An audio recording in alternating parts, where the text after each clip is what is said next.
Segment Efes Nikud Arba Nikud Chet. Explanation. Syllable division. Now we're ready to explore how it is that we can tell where syllables divide within Hebrew words. After growing comfortable with converting Hebrew symbols, that is, consonants and vowels, into sounds, it is this matter of recognizing syllable division, which is the single most useful skill in developing smooth oral reading. And if we can read smoothly orally, it will help us mentally, silently to read as well. We want to focus on two principles when it comes to syllable division, also known as syllabification. The first is how it is that Hebrew syllables begin. The second, how it is that Hebrew syllables end. How they begin. They must begin with a consonant, and we'll represent that with the letter C. They must be followed immediately by a vowel.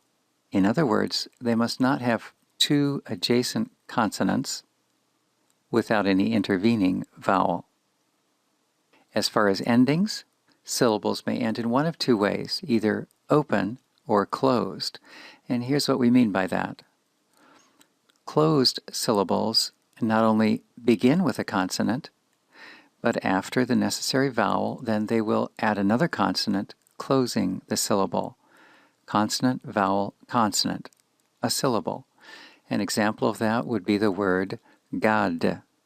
Gad. That happens to be the name of one of the tribes of Israel. It begins with the consonant Gimel, follows with the vowel Kametz, and closes with the consonant Dalet. CVC, consonant, vowel, consonant. Often the second consonant in a closed syllable will be followed by a silent shavah. That would be in the case where it is a word consisting of more than one syllable. God did not show that because it's monosyllabic.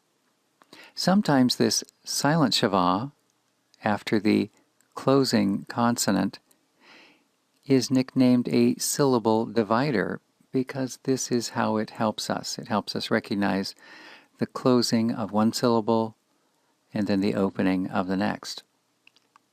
Think back for a moment to those words which had two shavah vowels adjacent to each other, double shavah words. In those, and you see several reproduced on the screen before you, the first shavah was silent. It was a syllable divider. Listen to them. Yim tsa'u. After the mem, a silent shavah, a syllable divider. Yim tsa'u. Yis peru. After the samech, a silent shavah, a syllable divider. Yis peru. Yiz karu. Yiz karu. Yim lechu. Yim lechu. And lach mecha. Lach mecha. Now, for a silent shavah to serve as a syllable divider, it's not necessary that it operate as part of two shavahs. So in the next set of words, you see shavah vowels, which are single, and nevertheless, these are functioning as syllable dividers. Let's read them. Rag lecha. Rag lecha. Avdecha. Avdecha. Charbi. Charbi. Kaspam. Kaspam. Malki. Malki. So far we've talked about closed syllables, consonant, vowel, consonant. In contrast, open syllables end with no second or additional consonant. These consist simply of consonant plus vowel, which can be represented as CV. As an example, consider the word li. Li means to me or for me. It begins with the consonant lamed, ending with the vowel hirik yod. Since there is no second consonant following the hirik yod, it represents an open syllable and can be represented by the designation C for consonant, V for vowel. In general, For long vowels to operate, they require an open syllable. An open syllable. A syllable with no second consonant. This is for long vowels. Or if that's not the case, they will be found in a closed syllable, but a closed syllable that is the accented syllable in that word. In contrast, short vowels can appear in closed syllables that have no accent. They can appear in open syllables as well, but not so typically as where we would find long vowels in such open syllables. To begin growing more comfortable with recognizing syllabification, let's read over this collection of words. Please notice that in the transliteration, open syllables have been signified by bold font. Open syllables, bold font. We are not using bold font to indicate which syllables are louder or are accented. They simply are a code in this particular situation to more easily designate those syllables that are open. Also notice that the second row in Hebrew, where there is a polysyllabic word, we've inserted some hyphens to show where the syllable breaks occur. The first three words are monosyllabic, so they represent one syllable themselves, either open or closed. First, gad, gad, a closed monosyllabic word. Li, li, an open monosyllabic word. Dan, dan, another closed monosyllabic word. Bana, bana, two syllables, both of which are open. Naval, naval, the first syllable open, the second syllable closed. Avigail, avigail, four syllables. A, vi, ga, each of these open, and then yil, closed, consisting of the consonant yod, the vowel hirik, and another consonant, lamed.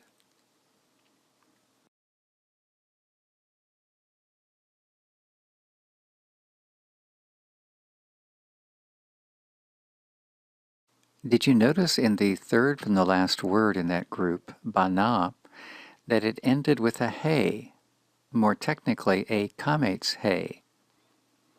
Now, seeing the hey initially, we might be inclined to think, here is a syllable that's ending with a consonant. Nun, kametz, hey. However, as is pointed out here in the corresponding appendix portion, when there are vowel letters that conclude a syllable, those vowel letters belong to the vowel and so do not comprise consonants closing the syllable. That was true for the yod in li. The yod in li belongs to the vowel hirik yod.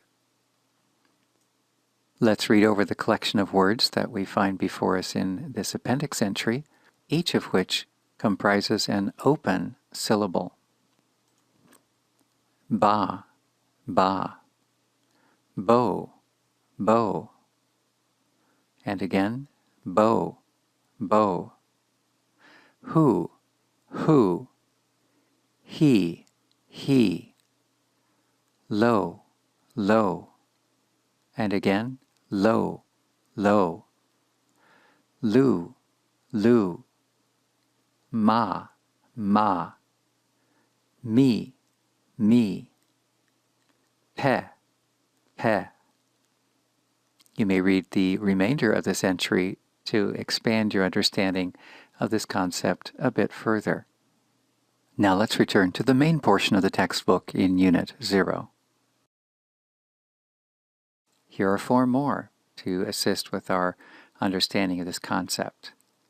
Daniel, Daniel.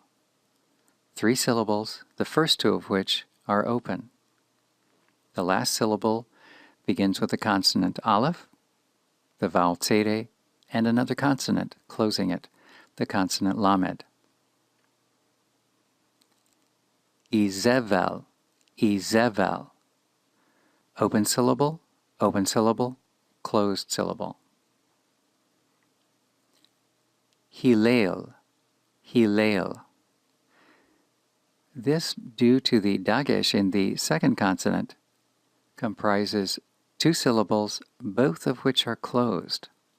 For that middle lamed, by virtue of the dagesh, strong dagesh, represents two lamed consonants. And similarly, this feature occurs with the dagesh in the mem of the last word, limaid, limaid. Two syllables, lim and made. You would not hear that when you smoothly pronounce it, but in technical syllabification, it is two syllables. In order to practice this skill, cover the lower three lines in each group of words, and then take a pencil and draw dividing lines at the syllable division point. Then check your work by revealing the lower lines of each table.